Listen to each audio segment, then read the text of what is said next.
Hello and welcome to the Philippines. Getting there is half the fun sometimes. I grabbed this hobble driver, this motorbike taxi, and he was I was gonna walk, and then it was raining a bit, so I decided to didn't find a taxi right away. Decided to take the hobble driver. This is a I told him, and based on experience, I know that it's probably a 40 peso ride, maybe 30 for Filipinos. But I told him it's a 40 peso ride, I'll pay you 50 pesos. And he agreed to that. He seemed to be happy with that. One thing that can be a little bit confusing is that a lot of these roads change names as they go through a city. And they also curve around, so you might start off going one direction, then you end up going a different direction.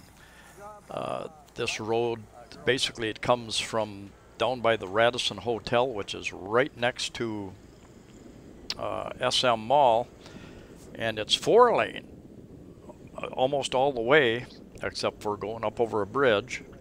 It's 4-lane all the way up until you get to Cabahog Street, and then it turns into this relatively narrow 2-lane street that they often turn into a 3-lane street, and no sidewalks, so the motorbikes and the pedestrians compete with the rest of the traffic on that side, whatever's there. Sometimes it's a dirt path, sometimes it's nothing, sometimes it's a driveway. This is right to the right is Mandawi Foam, a relatively large furniture company here in the Philippines. And they've got a number of branches, and I've been told that their prices are some of the more reasonable in town. I haven't done that much shopping there, so I cannot verify that, but I've been there. I've been told that by someone who purchases materials for condos and a business or two.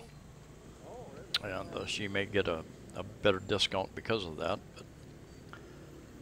And these motorbike drivers will use every inch of space available and a little more sometimes. I did not get any scrapes, although I came close a few times here. It was rush hour, so as you can see, it's a 2-lane road, but we're making it basically a 4-lane road. Everybody kind of sharing the shoulder. Now there is one or more motorbike taxi or hobble apps on the Android and or Apple stores, and this guy tells me he belongs to a group, a service called Angkas. It's an app, and when I do a search on my phone on the Play Store for it, it shows up as Angkas. It shows up as Angkas Biker app, and but I can't find the app anywhere. I understand they were down for a while, and they just come back up recently. Maybe that's why it's taking a while for the app to come back online. I'm not sure, but it's not in my Play Store, and I've done several different types of searches for it. The one advantage to using an app for a grab car or a motorbike, something like this, is that hopefully they've done some background checks. Hopefully they know if you use the app, there's some trail that they picked you or somebody up at a particular spot, and hopefully a trail to where they drop you off at. I think this was a Friday late afternoon, and I was heading over to J Center Mall in Mandawi City to Travelers Resto Bar. It's just up by Immigration. This is not a paid advertising, but just by chance I have met a number of subscribers and viewers in there that over the last year and a half or so, and it is interesting. I've met a lot of interesting people that recognize me from YouTube. Sometimes that's good. Usually it's good. And everybody has been really interesting, friendly, so it was good meeting people. Another reason for the heavy traffic is that a side street up here is under construction. A lot of the people will generally take that side street and cut over to S. Fortuna Avenue or Street, I believe. And that is under construction. It badly needed. It was very, very potholed, very rough road, so it needed to be repaired, and it's through an industrial area. So I'm surprised that they finally shut the road down so they could do that, because there's a lot of trucks that need to get in and out of those areas.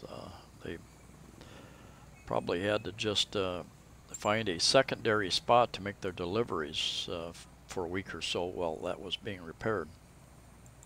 This is about a 3-kilometer trip, and about half the time I walk it, and half the time, or maybe a third of the time, I'll walk this street.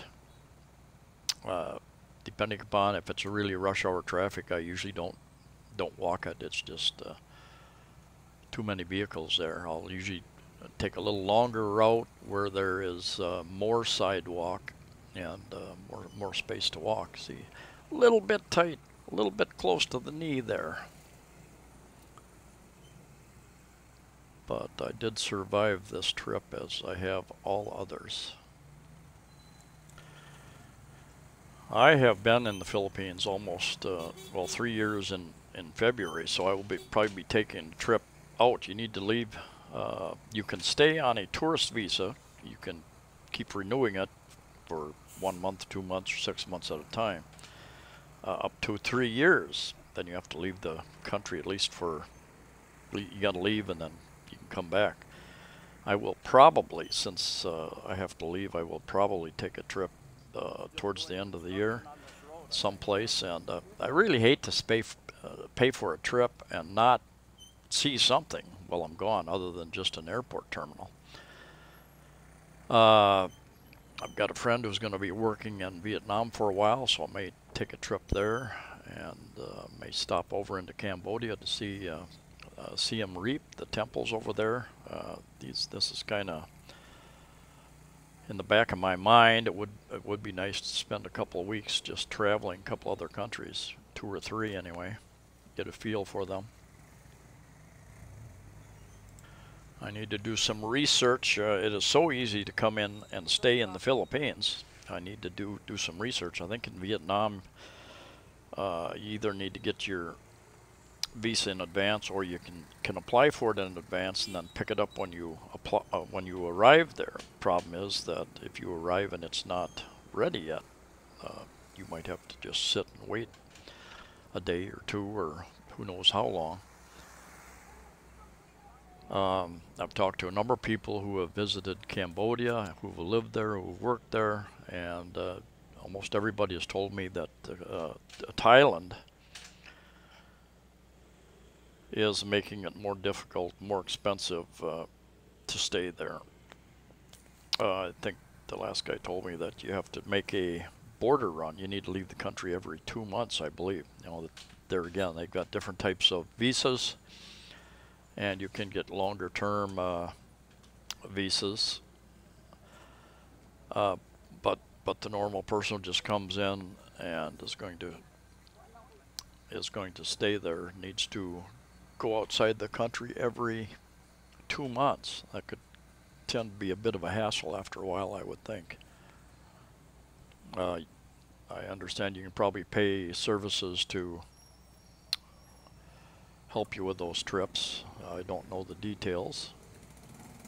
The nice thing about the Philippines at this time is that they make it really quite easy to come into the Philippines for people from most countries and to stay for extended periods of time.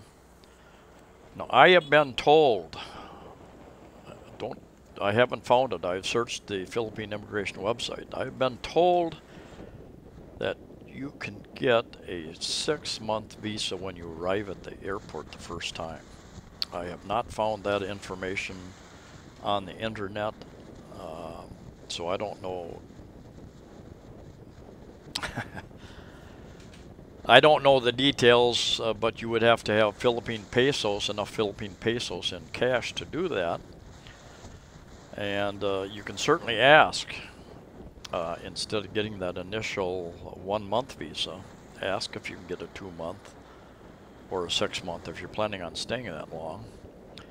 The only problem with that, if they would allow it, is that if you, for instance, in my first 6 months here, after I was here a couple of months, I got a 6-month visa extension. And then I decided to leave about 4 months later, go back to the U.S., take care of some things. So I paid for 2 months that I never used. And when you come back, each time you leave, each time you come back, you're starting fresh.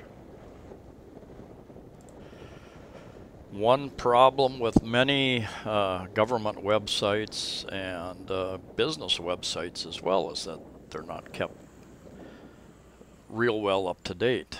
And it can be a bit frustrating when you're searching for the correct answers to your questions. Like I said, I've heard that from one person. He insisted it was so. Don't hold me to that, but if you're at immigration, you might ask if you're planning on going out of the country for the next time you come back in. Keep in mind also that if you're here over 6 months, you have to do an exit interview. The first time I left about a week before my 6 months, so I did not have to go for an exit interview. And the exit interview, I've been told by people who have gone through it, is not really an interview. They just do a background check on you prior to you leaving to see if there's any marks against you, legal marks, economic marks, if you haven't paid a bill someplace, for instance. And I know of somebody who put that mark on a foreigner who came in and run up some bills with them and never paid the bill. Promised to send the money when they got back to their home country, and never have. So that person has contacted immigration and listed that person. So if they tried to come back in the country, they probably would not be allowed back in, unless and when they paid that debt and cleared it up. So anyway, thank you for coming along and watching, and please like the video, please share the video, please subscribe. I'm here at J Center Mall now. It's a smaller mall, but it has many things. It does not have a hardware store, but it has a good-sized grocery store in it.